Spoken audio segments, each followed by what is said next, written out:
Let me start by introducing our first keynote speaker, but although anybody that works in healthcare probably already knows him and a little bit about him, but let me give you a little bit of the highlights of his background because I could actually spend his whole time introducing him, but I won't do that. I'll let him speak.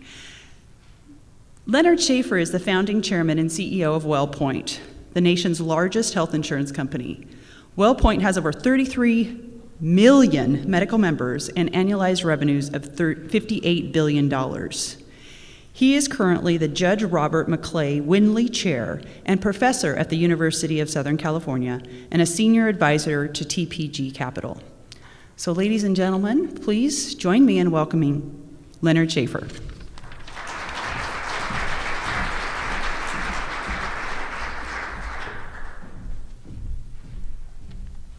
Thank you very much for the kind introduction, and let me express my thanks to all of you for getting up at dawn to hear this presentation and what I'm sure will be an excellent meeting for the rest of the day.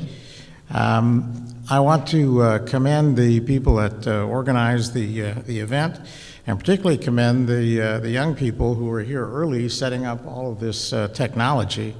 There is a very simple device they've given me to get the slides to go forward.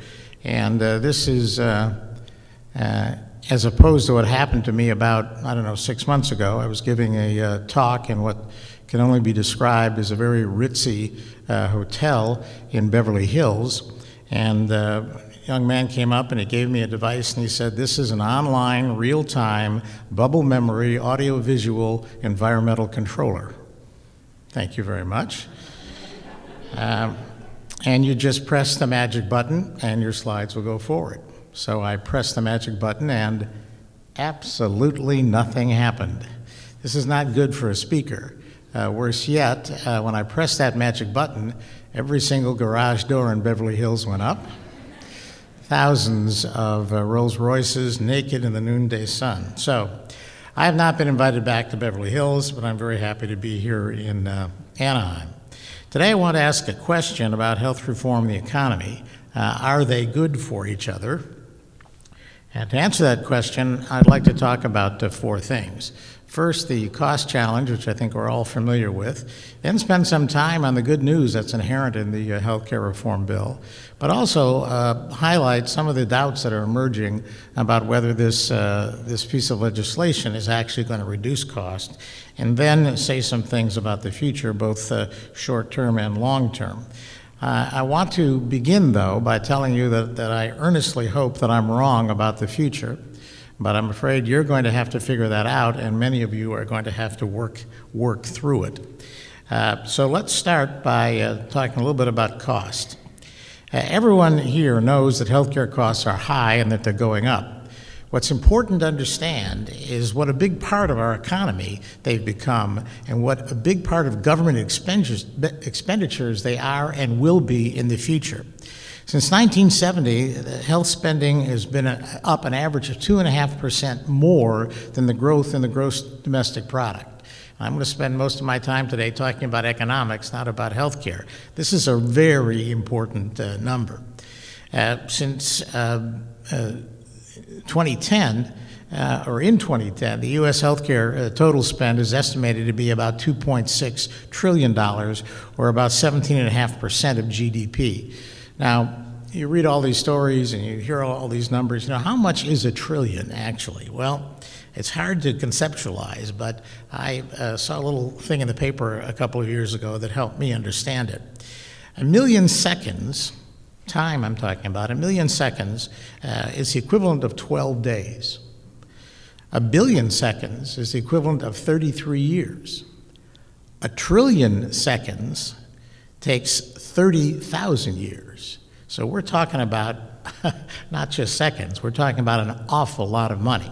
If you look at the charts in the bottom of this slide, what you see is we're going to move from 2.6 trillion in total healthcare spend to 4.6 trillion by the end of this decade. That is an enormous growth.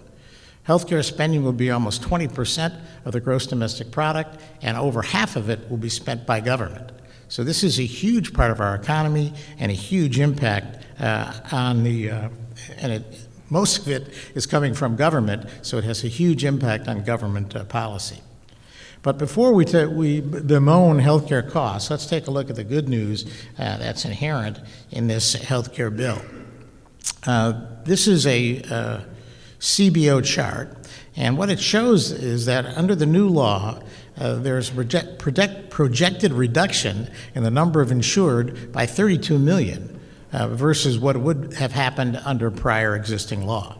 Now, 23 million people would still be uninsured, a third of them illegal aliens, and two-thirds are estimated not to enroll. But Medicaid will increase by 20 million members, and individual health insurance, people insured individually, will go up by 16 million, and there'll be about 166 million people who remain with employee-based coverage. So that's pretty good, and in terms of our society, it demonstrates that we are caring and we are willing to do something for people who are less advantaged and for people who have trouble paying for health insurance. So that's the good news, and we ought to be proud of it and happy about it.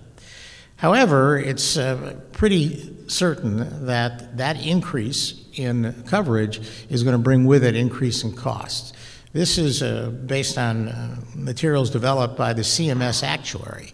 And what this shows is that the rate of increase in healthcare costs will accelerate as a function of ACA.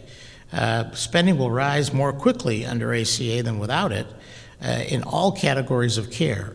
What's interesting is that the biggest increases in comparative terms will be in drugs and physician services, and that's a function of the fact that the people newly covered will be mostly younger and healthier than people covered today. But every category goes up, and this is the CMS actuary, not the CBO. Let's take a look at how all of this is supposed to be accomplished and ask another question. And that is, will the ACA be implemented as predicted? Remember, what CBO has to do is to take what's in the law and assume that what's in the law will happen. Let's see whether we agree that with their prognostication. Because what's been happening since the CBO report is doubts have been emerging about the ability or the likelihood, let's put it that way, of this the pieces in this legislation actually reducing costs pursuant to the original estimate. It's important to understand that the law is implemented over time.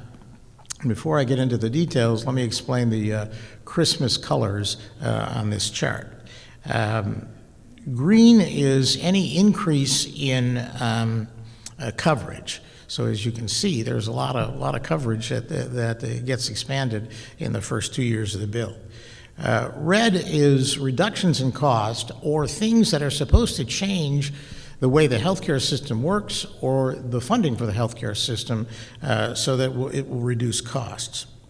Now, reform will unfold incrementally, which if you're an operating person is good because it gives you time to plan and to get the things done that need to be done over time. However, this kind of implementation makes this bill extremely vulnerable politically, because what it does is it gives people who want to change the law time to build support and creates time-specific targets for them to intervene and to attack things that they don't like. These interventions will occur not, I don't think, in an attempt to repeal the whole bill, although that depends on the upcoming election, but there'll be rifle shot changes, and they won't be based on health care. They'll be based on a bunch of other issues that will sound very compelling when those things are introduced. Before I get to that, though, I want to talk about the financing mechanisms that also play out over time and that provide even better targets for change.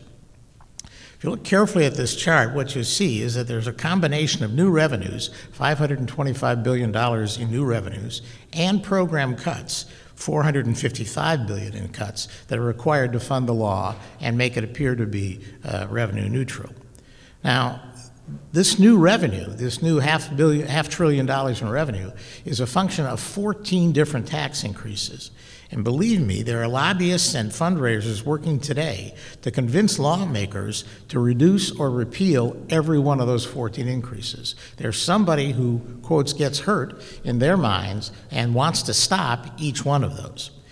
As that happens, it will probably not be about, gee, I'm against tax increases, although there are now people in Congress who have taken a pledge never to vote for tax increases. The discussion will be about the role of government. Is this an appropriate thing for government to do? Or the discussion will be about tax policy, and what's the impact of this tax on our economy, and will it help or hurt our economy, or the economy in general? Is there something good or bad about this piece of legislation, and how it impacts people's ability to either pay taxes or retain their own revenue? The point I'm trying to make is that this bill is a 10-year roadmap for change if implemented, and a 10-year roadmap for people who want to undo those changes or make them more complex or make them go away. So we're going to have a very interesting decade ahead of us, and my guess will be that a lot of the things that are on this page won't come to pass. However, let's take a more careful look at I think this is the Beverly Hills guy. He's come back. I think I'm going backwards too. All right, let's try and make this work. There you go. So what's supposed to happen based on the legislation? And this is an oversimplification, but it hits the high points. The first thing that's supposed to happen is that federal and state regulators are supposed to successfully implement the exchanges and the Medicaid expansion. This will affect 32 million people. That is a lot of heavy lifting. Okay, so the federal government's got to get involved in this, and 50 state governments have to be involved in this, 26 of whom are suing the federal government to try to stop this. So just from an operational point of view, this is going to be very difficult. Equally important, and maybe even more difficult, are a series of critical policy changes that are supposed to occur in order to fund the bill, to make the thing work. The most important of which is the Medicare Payment Advisory Board, which is supposed to be constituted and then proceed on an annual basis to somehow prevent healthcare costs from going up by more than 1% greater than GDP every year. Now, as I said earlier, that's never happened since 1970. This is an unnatural act. And if they're able to do that, if they're able to come up with recommendations to make that happen, Congress has the right to change those recommendations, and the president can veto them. So you've got to ask yourself, is this is really going to happen? There are lots of other things in the bill, just some examples. The outpatient premium payment that's made by low-income people who are getting access to insurance on the exchanges is supposed to go up after 2018 in order to slow the growth in subsidy costs. You've got to ask yourself, are we going to ask poor people to pay more? By the same token, over time, the excise tax on expensive plans, on so-called Cadillac plans, is supposed to be indexed to the CPI, and it's supposed to go up as well. So in other words, we're raising not taxes, we're raising fees, we're raising costs in the out years, and you have to ask yourself, is that going to happen? On top of that, all these Medicare demonstration projects are supposed to be successful and expanded rapidly. If you're familiar with Medicare, one of the things you know is that by and large it takes a long time to evaluate demonstration projects, and an even longer time to put them into practice. And finally, individuals and small businesses are supposed to get affordable insurance on the exchanges. So the idea is the cost of the new demand, the cost of the newly covered people, is going to be offset by new solutions. But basically, for this to happen, everything has got to go right. So the question is it going to happen, or should we be skeptical? And there are lots of reasons, I'm afraid, to be skeptical, the most important of which is healthcare politics. And these comments are based on history. I've been at this a long time. This is my, I think, fourth attempt at healthcare reform. And a couple of things stand out, at least in my experience. The first is there's no organized political constituency to reduce healthcare costs. There just isn't one. Every cost is someone's income, and every cost is associated with someone's treatment, and people don't want those things reduced. Healthcare providers, by and large, want more resources to do their own work. You know, we're doing God's work. We're helping people. We're curing cancer. We're doing things that are important. So what this country needs is more money for our endeavor, not less. Now, if you're not going to give us more money, we're very concerned about you giving somebody else more money, because that might reduce the money we get. So if you look at the history of healthcare reform, what you'll find is the provider community has basically been in favor of more money or against any changes.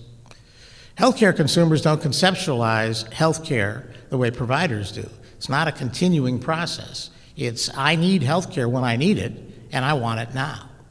And whatever it costs is not my problem, because in most cases I'm insured.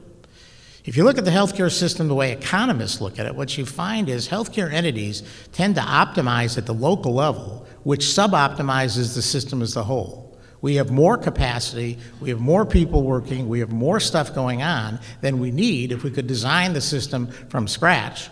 But that extra capacity allows us, we think, to intervene more quickly and to be there when people need us. There is, in healthcare, no one responsible for the entire system. There's nobody sitting at the top of the pyramid, and therefore there's no institution that benefits if the system improves.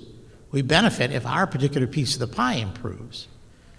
Now, in addition to all the traditional healthcare political issues, parts of this law are in limbo due to legal challenges, and I'll talk about that in a few minutes. There are lots of roadblocks that have been put up by states and governors, and we have a House, the Republican members of the House of Representatives are extremely antithetical to the implementation of this bill. Well, while the challenge of politics is always with us, economists are increasingly worried about the increased market power inherent in the new law. This is a very oversimplified diagram, but basically it takes a look at the current market leverage that providers have in terms of market power and the ability to raise prices. And the best example in terms of physicians is their threat to leave the Medicare program, which has resulted in the SGR, which is the formula that's supposed to reduce physician payments every year, being repealed every year. It's been in effect by the Congress. Similarly, hospital consolidations have been found. There's been a lot of research on this. Hospital consolidations result in increased prices in those communities, do not result in increased efficiency or an increased quality. In the new law, we have something called ACOs and integrated provider systems, which I think makes sense to many of us in the healthcare community as a good way to go about reducing costs. But from an economist's point of view, the fear is they will just add more leverage, which will result in greater centralized market power, which will result in higher prices, higher insurance premiums, and higher Medicare spending. So that's the economist's worry. On top of that, there more recently other studies have raised questions about how employers are going to react in 2014 when they've got to decide either to provide health insurance or let their employees buy insurance on the exchanges. What will happen in 2014 is employers will do some math. They will try to figure out, is the loss of their tax deduction for providing health insurance and the penalty they have to pay will it cost them less than paying 75% of the cost of health insurance for their employees? If it does cost less, then they're going to stop offering health insurance, and government spending for subsidies will go up. This is not about health care. This is not about the economy. This is about math. And what's happened more recently, if you take a look at this slide, is McKinsey and Towers Watson have done research, have gone out and actually asked employers what they plan to do. And if they're right, then CBO's cost estimate of $777 billion, big piece of change for the subsidies, is far too low, as according to these studies, 30% of employers are likely to stop funding health insurance for their employees. So the question arises, what does the future hold? And let's take a look at the short term. Well, oddly enough, short term, the third branch of government is going to get involved.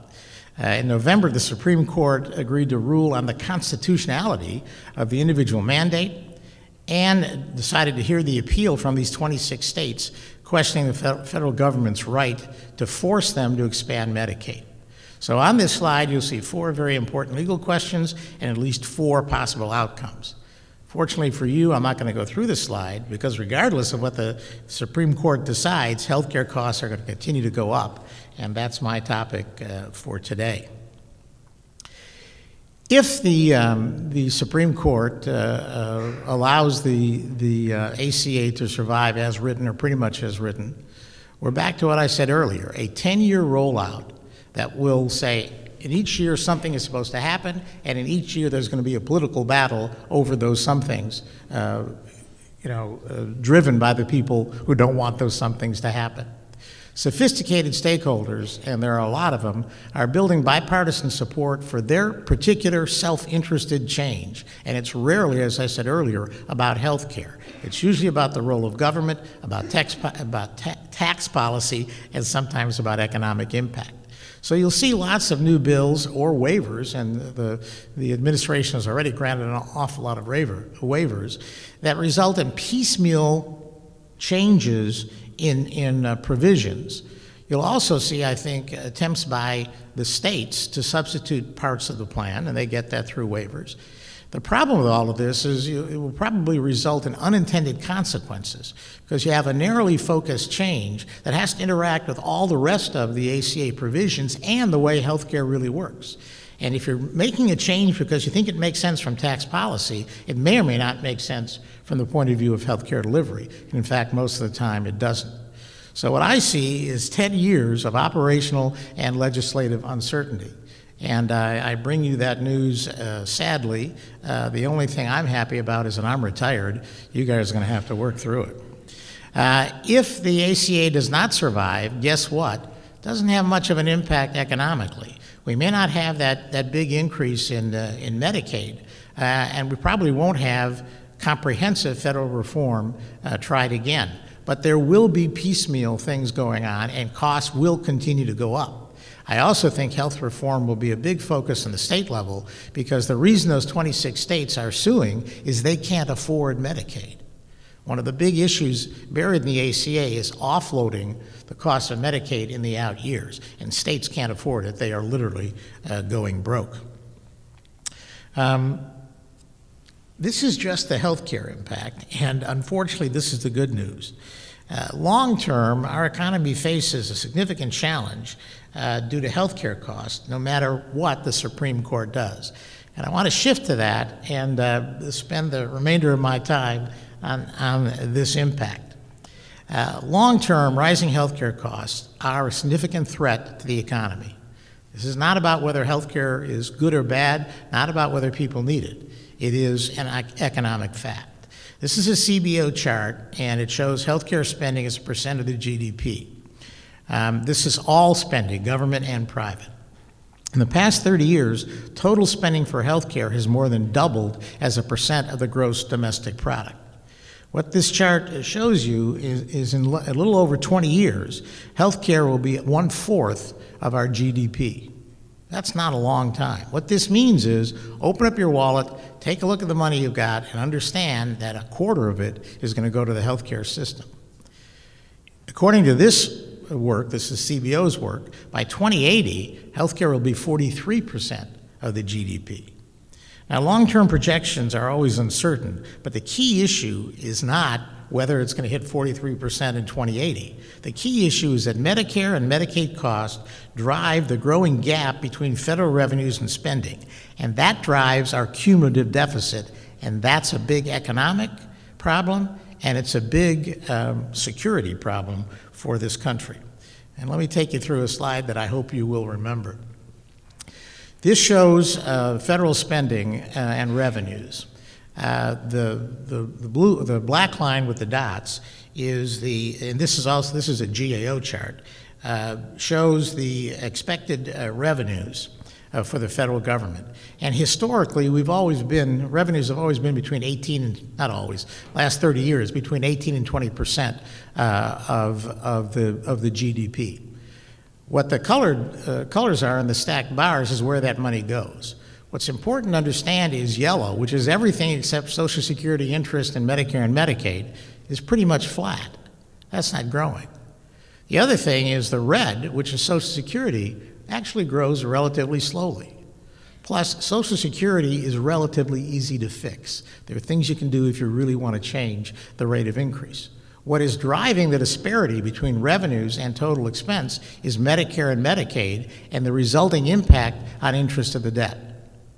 So if we want to reduce our deficit, we've got to do something about Medicare and Medicaid.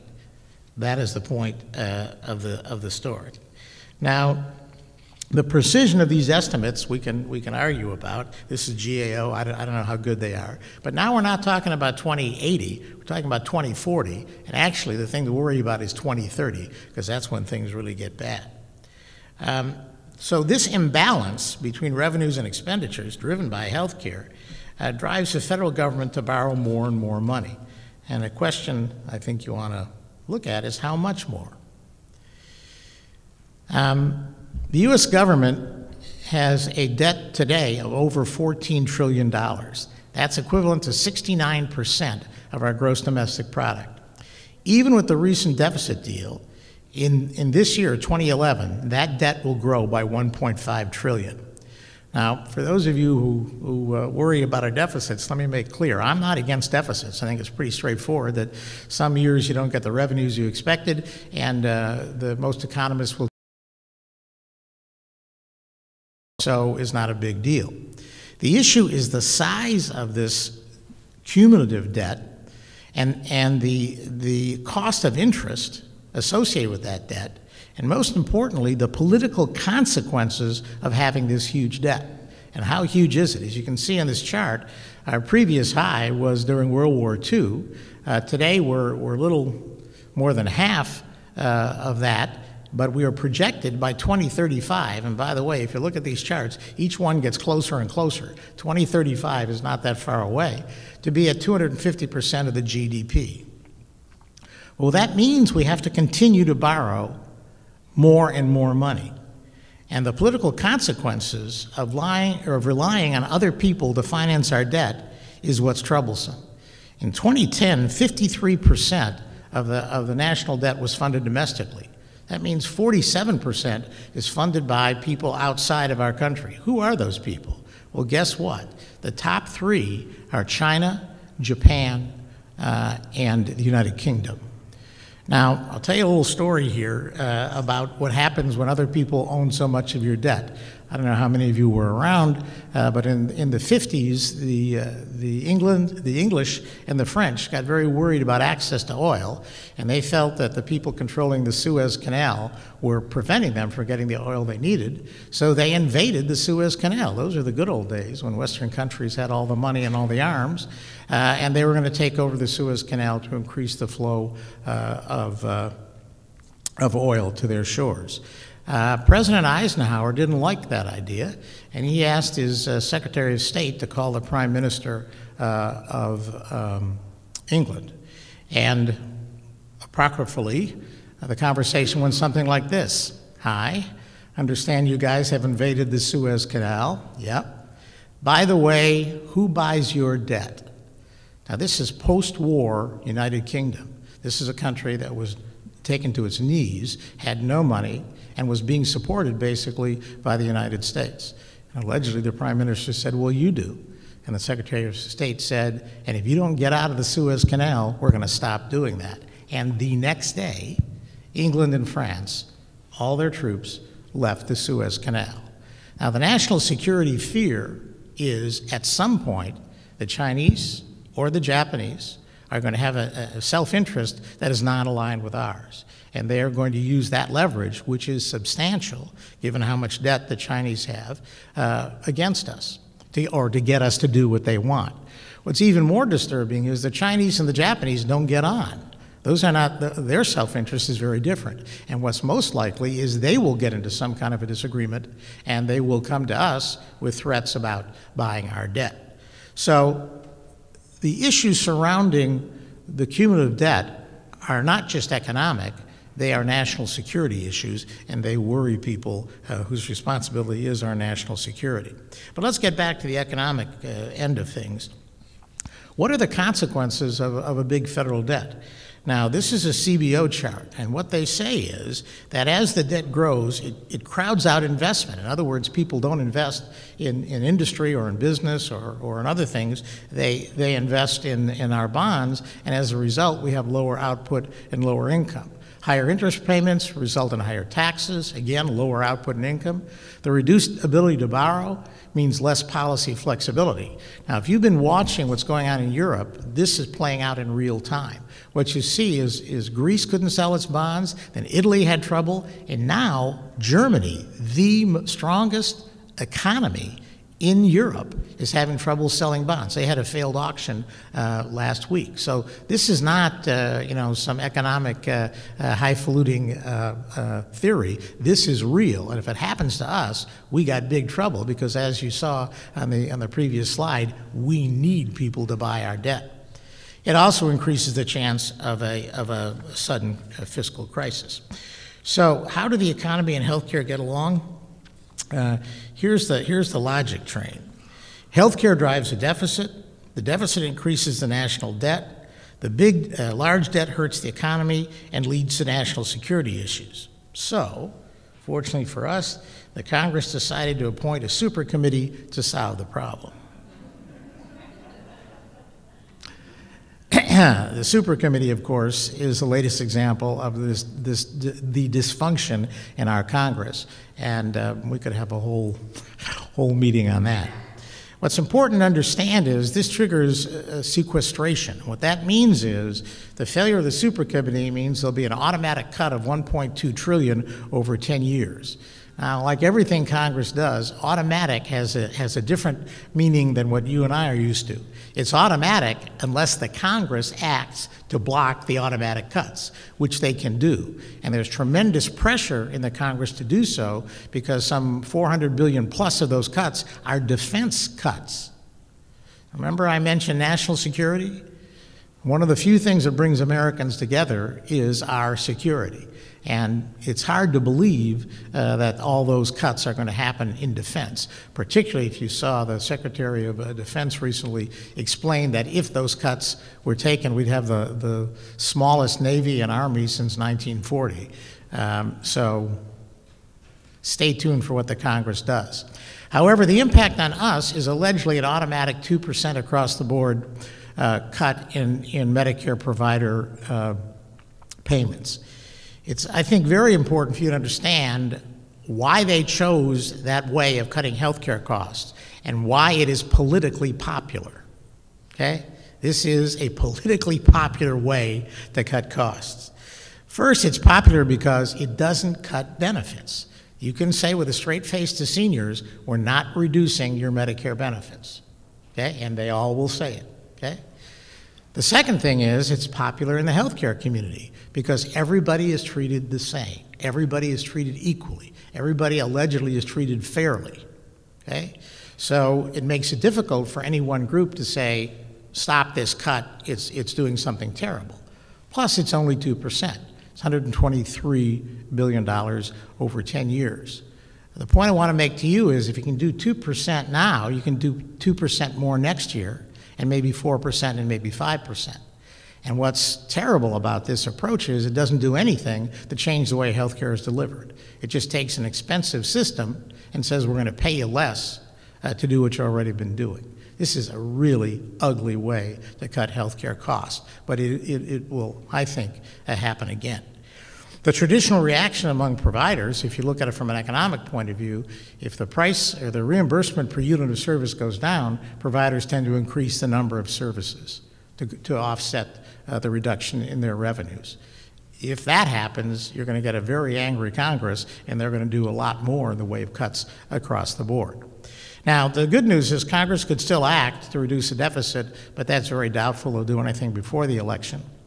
So Medicare provider payments and Medicaid spend remain a big target, and from an economic point of view, are the target for reducing the deficit and coming closer to balancing the budget. The upshot of all of this, the size of our debt makes healthcare cuts inevitable. So long term, the future depends on bending the cost curve, and I think that's why you're here today, to talk about innovation and things that can be done differently. My point is that it's an economic requirement. This is not something that Americans are looking to you for because you're healthcare experts. This is something that we all need, okay?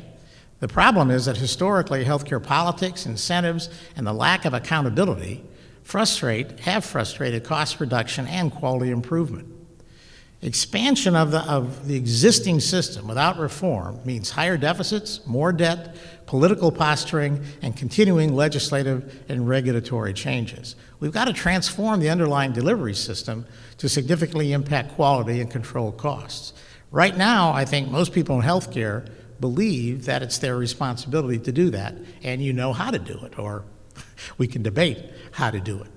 But unless you are able to make those changes and make them quickly, budget hawks, the people who don't like deficits, and national security experts, the people who protect our country, will force draconian, across-the-board cuts, not effective payment and delivery system reforms, and that will be ugly for everybody. So on that happy note, I wish you a very good conference. Good luck and Godspeed in reforming the healthcare system. Thank you.